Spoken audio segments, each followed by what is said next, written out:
GOP is furious after California's latest scheme to keep President Trump off the primary ballot. Hi, great to have you with us. If you are new to TSD, tap on the subscription button and click the notification bell so you can receive authentic news that you can rely on daily. A California law that requires candidates to disclose their taxes to appear on the primary ballot seems to be aimed at President Donald Trump. However, Republicans in the Golden State worry that the real target could be the Republican Party in general. The bill is called the Presidential Tax Transparency and Accountability Act.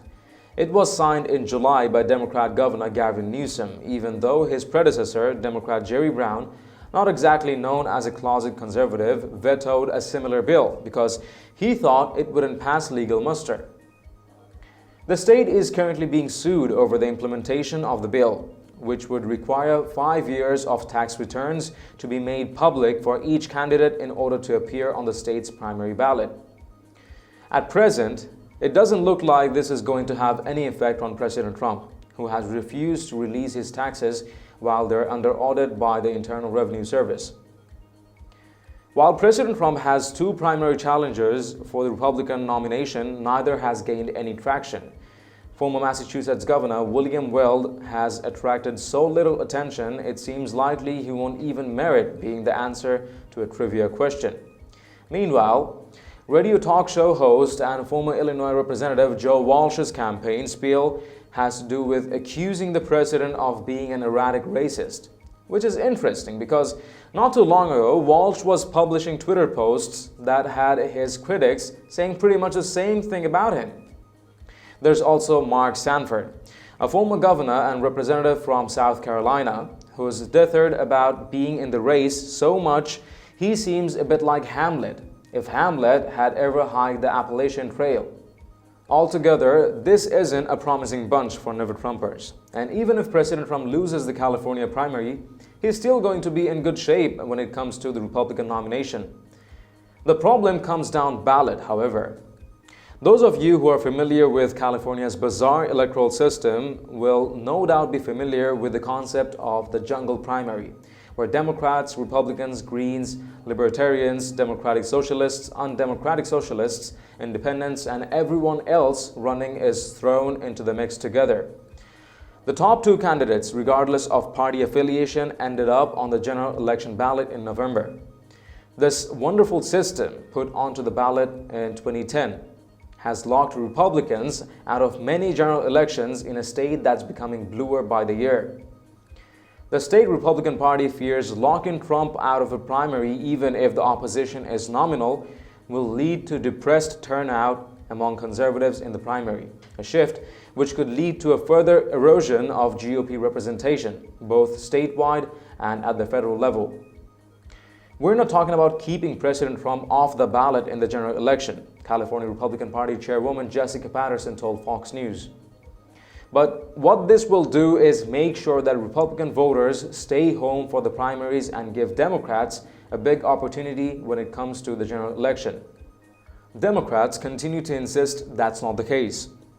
While Donald Trump surfaced the tax return loophole that SB 27 closes, this isn't about Trump, California State Senator Scott Wiener said in a statement to Fox, referring to the law requiring tax returns for candidates.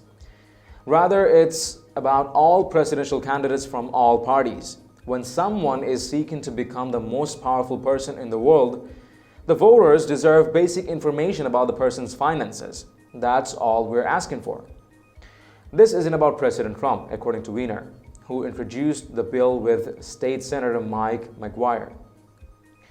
But they might want to get their stories coordinated because McGuire issued a statement saying the law was in fact about Trump.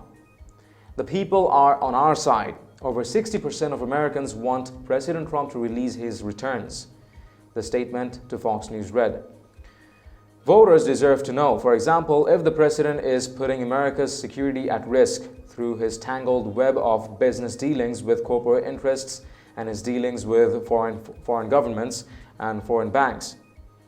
Here's the bottom line. What does he have to hide?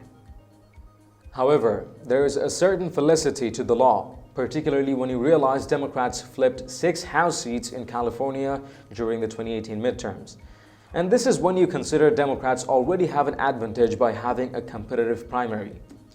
You're already going to see a big discrepancy in voter turnout between Republicans and Democrats because Trump is an incumbent without any real challenges in the primary.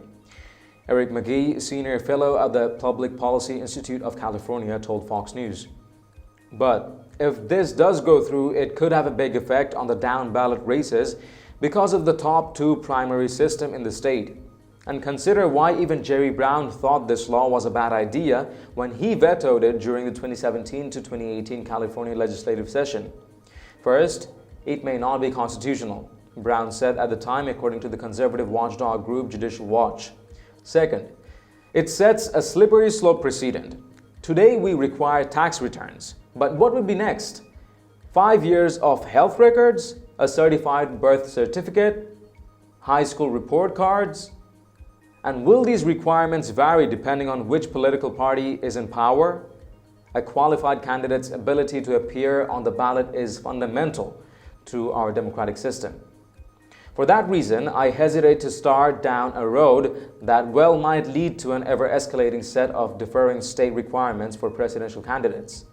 Judicial Watch is suing, arguing that the bill violates a number of constitutional precedents, most notably the Qualifications Clause, which doesn't set out anything about tax returns when determining who can and who can't run for president. The Trump campaign is suing as well. If neither lawsuit succeeds, it's hard to imagine something that's more nakedly designed as a power grab when it comes to down-ballot races. If this were a red state, the hue and cry would be immense.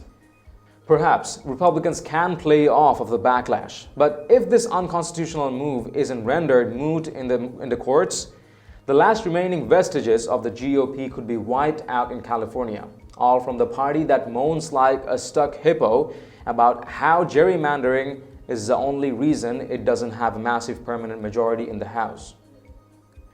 What are your thoughts on this? Let us know in the comments down below. If you've liked this report, please share among friends and family, and don't forget to subscribe to Top Stories Today. Thank you for tuning in. I'm David Ravine. See you in the next one.